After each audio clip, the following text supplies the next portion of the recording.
Morning folks, it's the morning of Sunday the 31st of January and I've just been thrown a bit of a curveball, and it means that I need to make some new plans.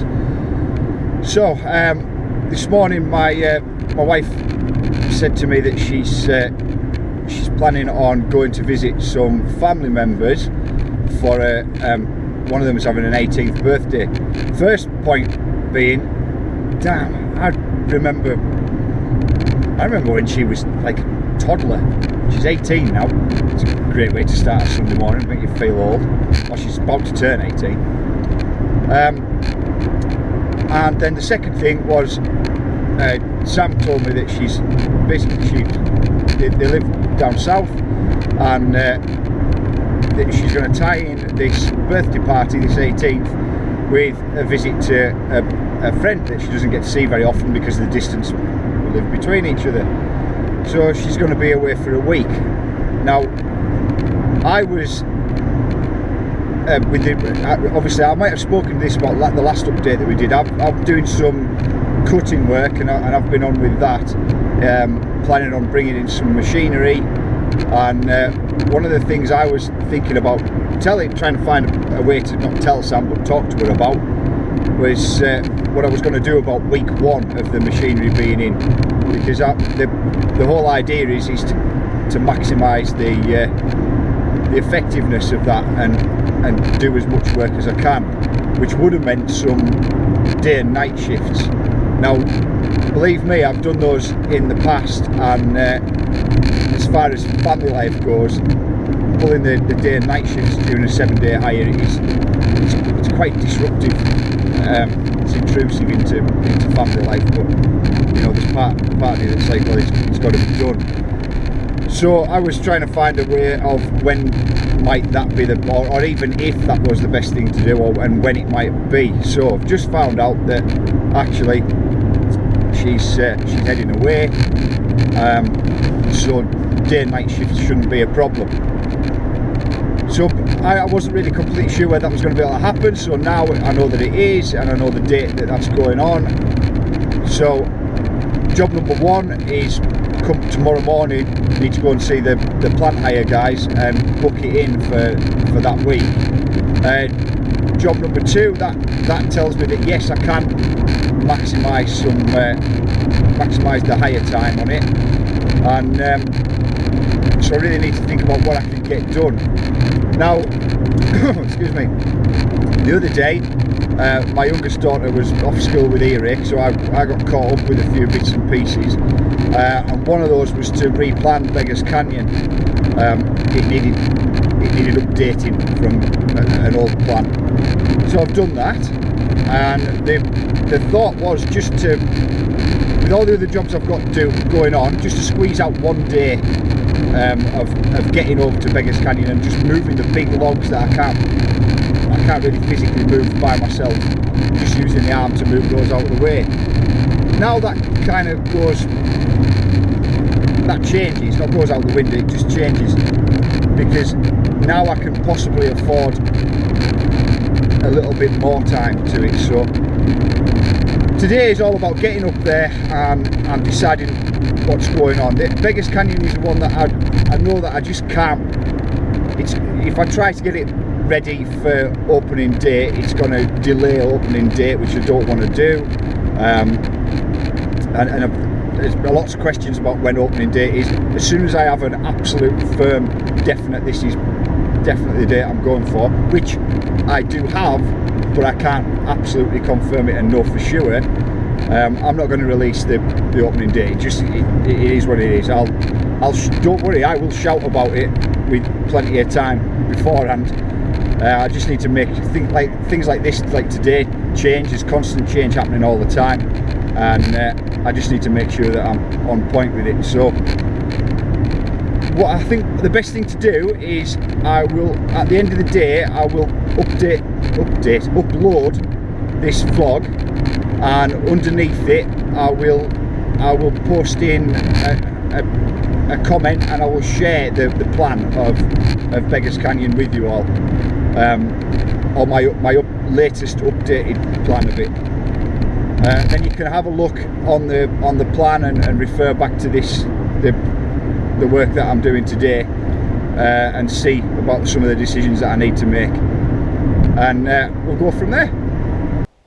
So obviously this is a bit of an exercise in thinking out loud, and a lot of this information you're finding out at pretty much the same time as me, so stuff's subject to change, but we've got to put some sort of plan together on how this difference in available time with Sam being away, and how this might affect the build, because it will have an effect on the build, so therefore there's got to be some plans made for it, and it might mean changing some current plans.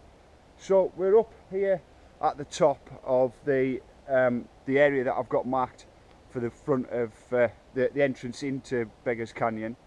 Like I say, this was something that I wasn't going to work on until a little bit later on, but as I say, there's opportunity there to do it now, so we need to at least think that through and think if that might be a thing. So as I say, the map will be below the current ideas.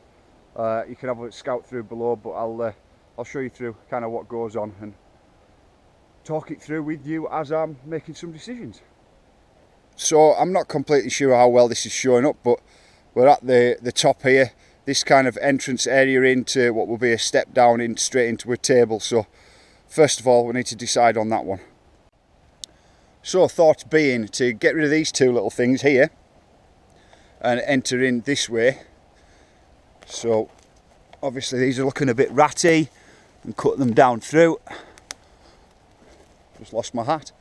And come into here, and it's going to be cut in for a step down straight into a table in between these trees here. So I'll get you a look. It's already, again, this is won't show up on GoPro, but it's already a little bit of an embankment. But the idea is this piece here I've just walked out of, use the digger to dig into here to scoop down to make a steeper landing for a built up step in this area. Scoop it down and then come through from a scoop straight up into a kick to shoot us through. We've got a bit of a run out here, because obviously whenever you make a scoop in the earth, you're going to need to have some form of a run out, so you've got to make plans for water flow on it. So we scoop down into here in this area and let the water out down this way. We are kind of next door to get to the chopper, but there was not going to be enough velocity of water flow to get over there. It's going to disperse away into these trees. So I'm going to have to go back and pick my hat up and pick that up. So the idea, we enter in with a kick and a drop down. I quite like that idea. That's something I've thought about a bit, so we use that as an idea. Where did my hat go? I got it snagged on a branch and it disappeared off. Let's have a look. Here we are. So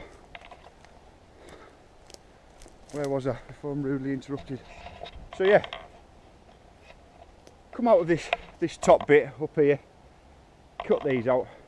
That rock can get used in here, and we can scoop, launch off here somewhere, roughly kind of where the cross sticks are. Launch off here, put a landing here, and you've got to put the bike down, compress, probably move the fox skeleton by then, compress, then shoot back up and over a table up in here. Now the put down on the landing for the table, I have to, because the next feature is a gap, this is the one that needs a little bit of thought, and I need to be putting down and then offering everybody who's going to attempt it a real chance of just letting go of the brakes and cracking on through. So the idea is to bring us down through this direction down here, and let's scope that one out. Okay, so where I'm standing right now is the site of where this will be, the gap jump. So looking down into that corridor down in there. Now the score is that, I hope this is showing up properly, you come out of a top section, which you ain't going to be able to, there's not going to be a lot of pedalling into it, catch some speed on the drop, lose that speed whilst in the air over the table, bring that speed back into landing, bend yourself around a corner and up and over the gap jump. So this is just a rough sketch, so to put some kind of reality to that, this is the area where the gap jump's going down this corridor, and denoted roughly where that yellow line of the rope is where you're going to have the berm for the corner. And the work that I've done up there towards where my yellow jacket is I've changed the entrance a little bit, and let's go and find out why. So here we are standing on what's going to be roughly the bottom of the tranny for the tabletop. So we'll come through up the top there out of either a ladder drop or a platform drop with a dugout landing. Use that earth that I've dug out to put into here for a small tabletop, more of like a speed pump jump from the back in the old BMX days, one that you would squash through, yeah, just to give you that extra push down on the landing to generate some more speed. So where the kind of science bit, trail science or whatever you want to call it, or as I've explained in the past, and many of you know, you need to keep like 4 or 5 steps ahead of yourself. The idea is that coming out off of this drop, you gain speed on the landing of there, lose some out of the top of the table jump whilst you're in the air, or try not to, squash it in this case, pump again, and then you're making an entrance down towards the corridor and you've got a gap jump coming up. So let's say at just down here is where you're hoping to have what will class as 100% speed. So let's just walk you down and explain why I've made the changes I've made. So entering into down here towards where this yellow stick is, you're at 100%. Now there was some squirrely little weavy corners going into here, and that now doesn't really make sense because of thinking about the next feature that we've got coming up, the gap jump. So it'll be down through this one, down, keeping to the left hand side of where my jacket's hanging up, and this is the change that I've made. I'll just wander over to the side. So straight down that corridor down there, obviously this is rough and there's a housekeeping to be done, but we're not worrying about that because we're bringing diggers, we're bringing diggers in. So straight down over here, and shortly we should be able to see where I've put a yellow rope. Actually, if I lift you up down into here, you might be able to see the start of the yellow rope now, which will bring you into, let's just get down again. So I'm climbing over stuff a little bit here because obviously I haven't had the digger in yet. So these logs, we've got logs and plenty, absolutely loads of them. Some of you will remember that this area was a problem area with a lot of blown trees. If I put you sideways, you can see there's one there straight off the bat. So there was a lot of cutting had to be done in here. So we used the logs to build up a decent sized berm to bring you in and slingshot you round. Now then you are faced with a straight corridor.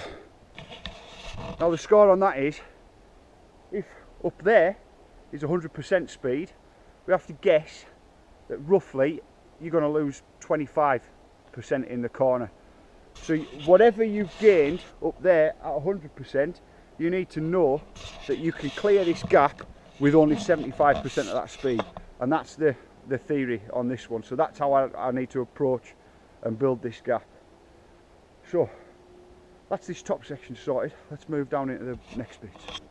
So I'm now at a point in today's planning where actually just a hand hatchet is of much use to me as the chainsaw is. I can use the chainsaw later on. So I'm going to do a little bit of marking out with the hatchet, putting some marks on some that have got to come out. So just to explain whereabouts we are, let's see if I can get this to work.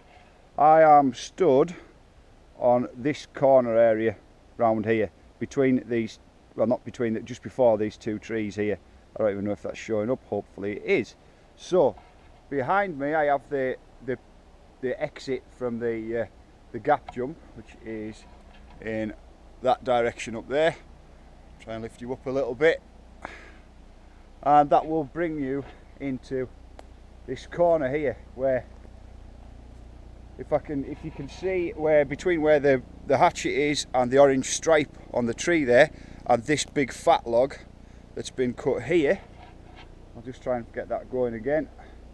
That brings us into what's going to be 2 steps. A step there between 2 trees, which is these 2, a stump and a big log, and then further on down the line a 2nd step before before this corner. So we'll just walk you down that area now, and here comes the chopper again. It's I don't know if you can see that.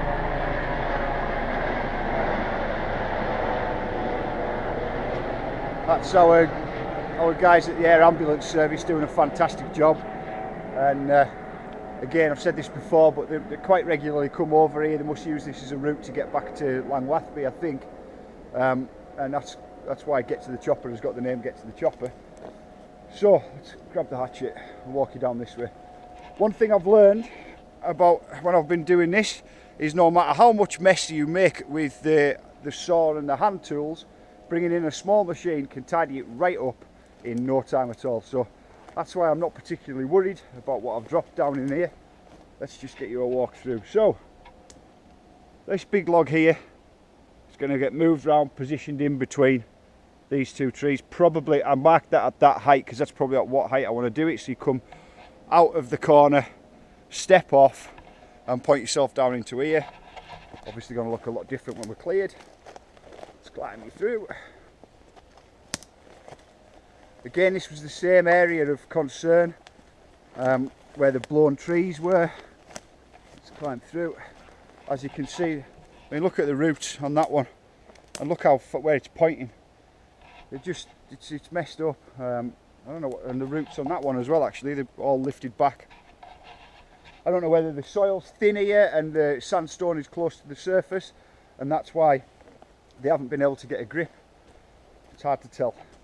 So first step, again, we're going to be bench cutting this with the machine. So first step out of there, bringing into between these 2 trees where I've got an arrow in here. A 2nd step coming into what'll be our corner. I've already removed some of this stuff out of here where again, look at that one. The back of the roots on that one are all just naturally lifted. It's been a bit messy. And dropping us down into this corner in here.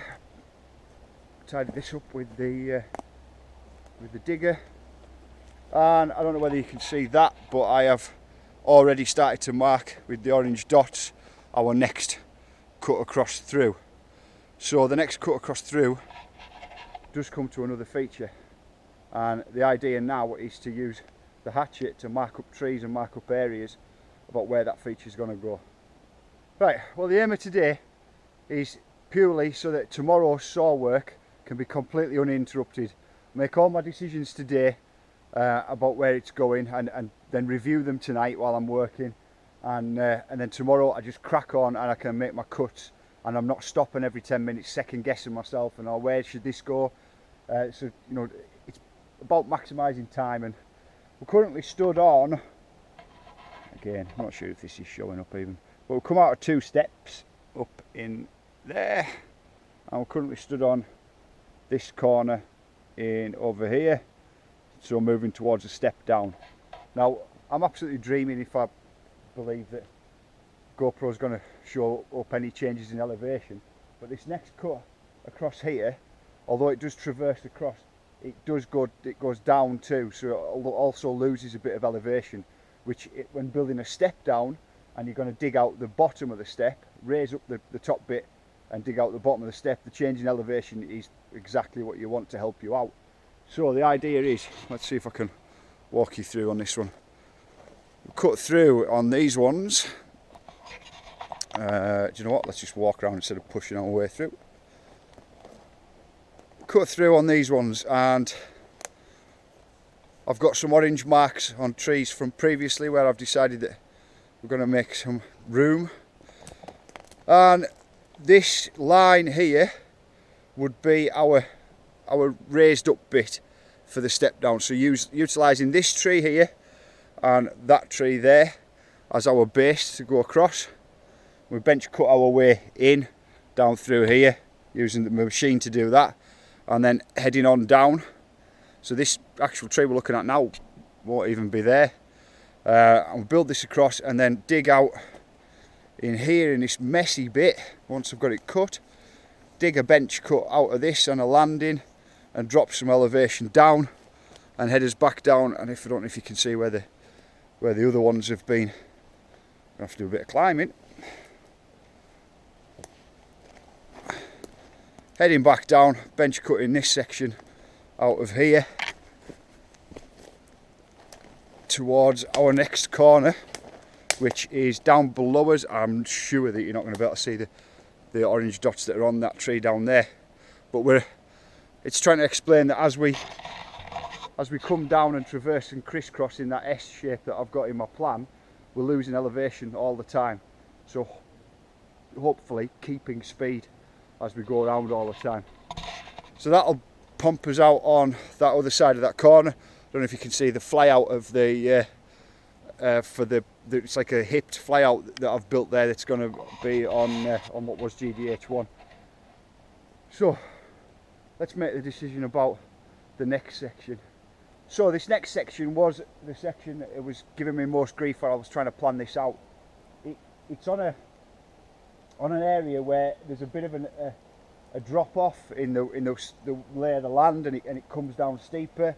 I've got it marked up as a gap jump to round a corner in that far end into what I built is a step up. Now I'm now stood here thinking maybe I need to change that round.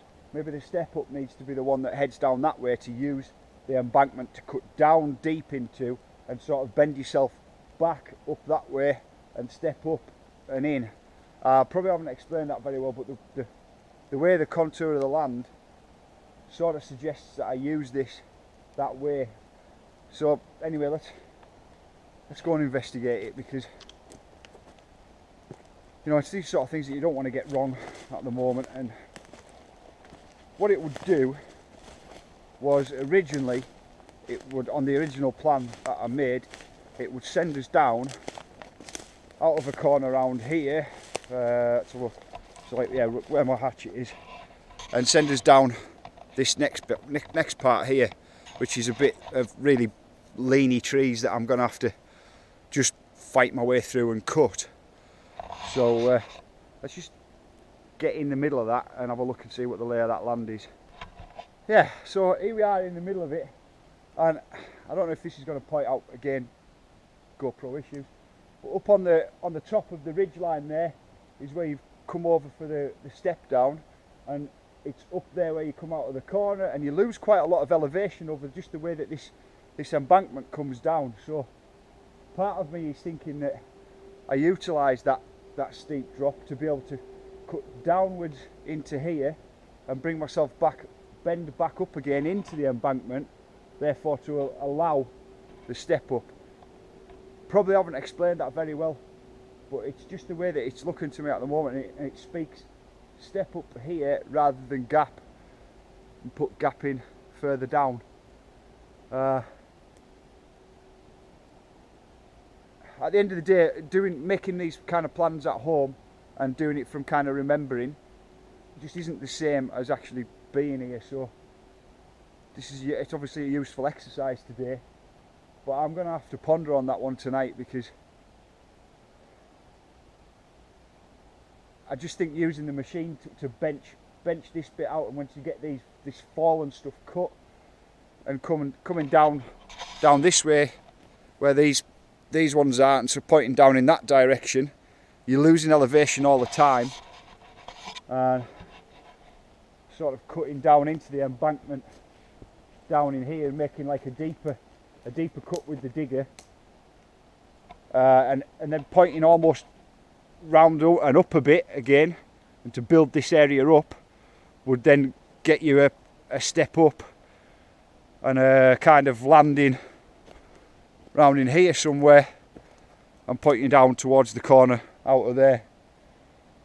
So yeah, this is one that I am going to have to ponder before I make the cuts tomorrow, because obviously you've got to get this bit right before you start cutting it.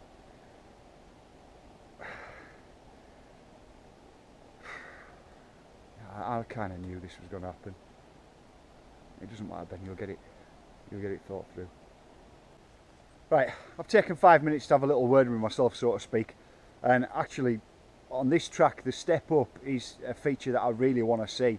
I just really want to hit a decent step up, so I want that to be key. The like two real standout things are a big up on the back there, a big Canadian style gap, and on the way down a good step up. That's, you know, those are two things that I really want out of this, so I need to focus on those. I don't know if, again, working with GoPro, love the cameras, but they just don't show. There's a ridge line up on there, and I don't know if this, again, I don't know if it shows, but this is a steeper bit here, which when we get over to this section over here, where we would be coming out down this sort of way, down this angle. I don't know if it's showing it particularly well, but we're utilising that ridge line and to cut back into the bank to step yourself up. This is really the perfect place to do it.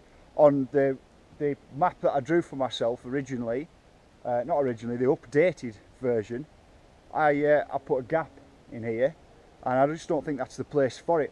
I think the gap is actually afterwards when we get to moving down into this section, if that's where it's going to fit.